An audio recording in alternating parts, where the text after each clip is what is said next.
Good afternoon, this is Shaman Oracle card, and today I want to start my reading relating to archetypes only, and today's reading, this one here, is for the sign of Leo. I'm using the method Axis Mundi, and this Axis Mundi method relates to heaven and earth and the relationship between the cosmos and the day-to-day life. The Axis Mundi is also called the celestial sphere, relating to interrelationships of the planets, and in Greco-Roman astrology, the Axis Mundi is the rotation of the planets, so bringing together once again a relationship between heaven and earth. So this spread here I laid out already is for Leo. The first card of the archetype spread, this one here, called the Shadow, relates to the underworld, the dimensions that wants to surface. The looming shadows that normally lie in the unconscious, but now want to come to the open. The second card in the spread, this one here, called the Mother, relates to the past. All that still lingers on and that needs to be let go of, or perhaps is meant to be our key lesson. Okay? Then comes the number 3, this one here, called the Nectar. Number 3 relates to heaven, a potential blessing coming to us, or perhaps is meant to guide us in some certain way. So, says the book, listen carefully what comes up in that position. Number 4, this card here, relates to the future. The card foretells that what comes next for a personal as well a collective life. And then the number 5, the one here in the middle, called the Riddle. Number 5 relates to the self and is a central force within the Axis Mundi, the part of who you are and what holds everything together. Okay, so let's start, Leo, with your first card, that card that relates to the underworld, and your card is called the Shadow. The Shadow relates to unspeakable, unwelcome, and also things that are denied. Although every card in the archetypes deck has a shadow side to them, a shadow potential, so to speak, this card asks us to delve into the qualities of the shadow itself. We often think that the shadow needs to be illuminated and made right through effort and achievement. Yet, says the card, the truth is that in order to pursue ascension and perfection, we need a shadow to become aware of the missing light.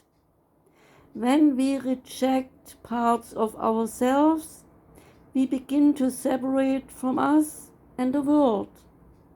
By avoiding the presence of the shadow, we never get to know the qualities and content of our shadow. This is called denial. When this card appears, we need to take inventory of all that we so easily dismiss in life. When our mind speaks to us in terms like no, anything but that, we connect to our shadow. So says the card, embrace the deep inner work and move towards the shadow with patience and with compassion. Contemplate the following. Scientific observations says that the closer an object is, a person or whatever, to the light, the longer the shadow it becomes that it casts. So in the shadow of the gods are the very gods themselves. So reflect on that statement that was made by James Hillman in A Blue Fire, namely that the shadows of the gods are the very gods themselves, he said. Think about what it is you despise about yourself. By answering, you move toward the shadow. When this card's meaning is light, it relates to revealing unconscious aspects of the self and the world. When this card's meaning is dark, it relates to denying unconscious aspects of the self and the world. So to go deeper, read Owning Your Own Shadow by Robert Johnson. Next card, Leo, is the card that came out in the second position relating to your past. This card is called the Mother. So let's start. The Mother relates to the Great Mother, the feminine, and also the source. The Mother's love is sensual, fertile, and life-giving.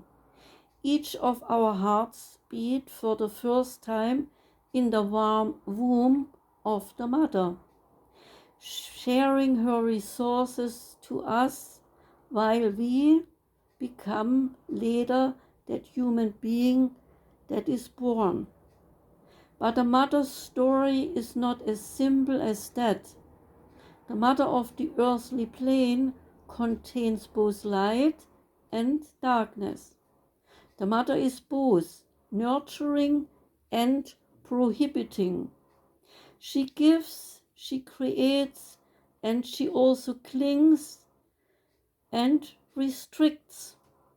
The Mother holds the key to the eternal challenges of what is meant by love. The Mother is part of the trifecta, maiden, mother, crone, because of the relationship between them.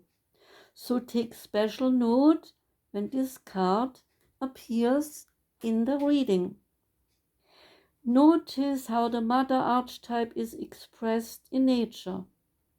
This is perhaps the most balanced and benevolent form of the Mother's grace. When the card's meaning is light, it relates to glowing, creative, and nurturing. When the card's meaning is a bit dark, it means controlling, limiting, and dimming the light. To go deeper, read Tao Te Ching's chapter 1 and imagine the Mother of the 10,000 things. Now, Leo, we come to your number 3. In the spread, the number 3 is called the Nectar, and this card in that position relates to heaven. And the heaven card says a potential blessing coming to us, or perhaps is meant to guide us. So listen carefully. Okay? So let me read it for us. The nectar relates to medicine, to elixir, and to the garden. In the Hindu mythology, there is meant a miraculous substance known as Amrit or nectar, and this nectar contains infinite healing power. This golden nectar or sacred elixir is the drink of immortality, and like its sister, the substance soma, is known to activate subtle intelligent forces that ease the mind, body, and spirit. Though esoteric, these images lead us to the central energy of this archetype, the sweet, potent, heavenly essence that lubricates our spirit back to life. Medicine is needed, and it comes in subtle forms that you may be overlooking. Seek the most sensuous, fragrant flower in the garden you have forgotten. Don't underestimate this remedy. It is said when someone has activated this substance within, it is reflected in their shimmering eyes that is conveyed to the outside world. The nectar, the mystic, and aletheia, which is truth in Greek, are linked together. It is the mystic who, like Krishna, turns poison into nectar. And it is truth that can often serve as a potent elixir for healing. Sense the nectar within you, Leo, dripping from the crown of the head and soothing the brain. Let it drip down the spine like sweet honey. When the card's meaning is light, it relates to glowing, being relaxed, subtle, and illuminating. When the card's meaning is a bit dark, it relates to fixation on things, a bit aggressive approach to healing. To go deeper, read The Wind, One Brilliant Day by Antonio Machado. The Wind, One Brilliant Day by Antonio Machado. Now we come to the number 4 of your archetype cards. This one here, the Sustainer, relates to your future. That card that foretells you things that will come, okay?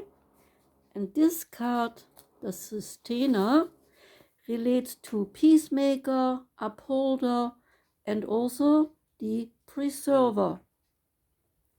The Sustainer is the second archetype in the trio of existence, and the Sustainer works behind the scenes, so to speak, tending to the tasks of life. A Sustainer cultivates gardens, pays bills, keeps the meals warm, and the people fed. The Sustainer is at peace with his life. He or she knows there is no start and also no finish. There is always some task, some work, and some duty to do. The Sustainer has a natural inclination to nourish others, to preserve the earth's resources, to consider the needs of the environment, and to see the role within the divine cycle of life. It's common for the Sustainer to become overworked at times, leading to resentment. He feels resentment when he is overworked because he is doing too many things for others. Okay? A task of a sustainer is not seen as glamorous by others often, and therefore seldom receives the credit or attention for his or her hard labor. The sustainer is so much concentrated on holding things together and in place, or keeping any relationship going, that it makes it hard to bring about a necessary change. So, we need to take time to understand the archetype of the sustainer. A sustainer is within all of us and needs our love. Contemplate what truly sustains you. Make a list and recognize how simple yet powerful the changes you make would help. There is a difference between maintaining and sustaining. Which of the two describes your actions in your life more accurately, Leo?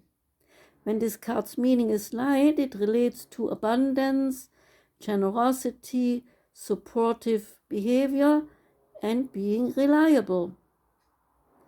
When this card's meaning is not so light, it relates to being overworked, resentful, trapped, and tired. To go deeper into the sustainer's meaning, contemplate Lakshmi, Vishnu, and Demeter. Now we come to your last card, namely yourself.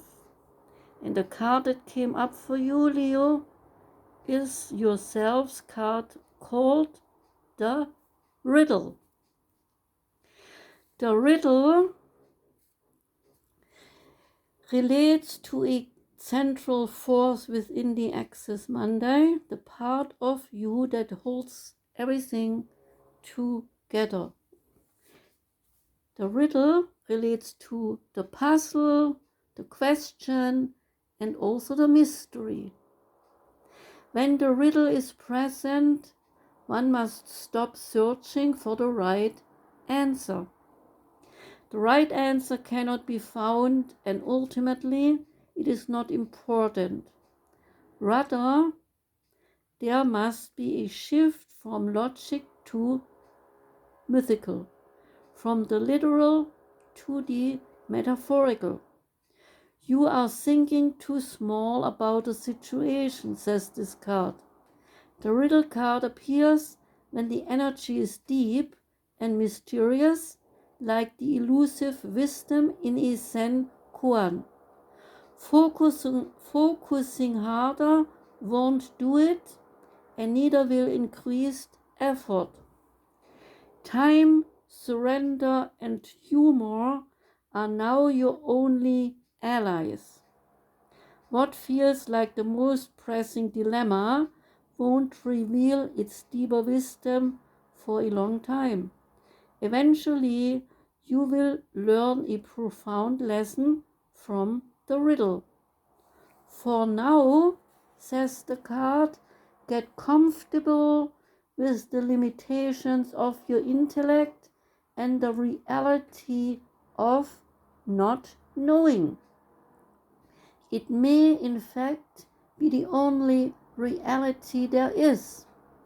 Ponder these koans that Buddhists use during meditation to help them unravel greater truths about the world and themselves.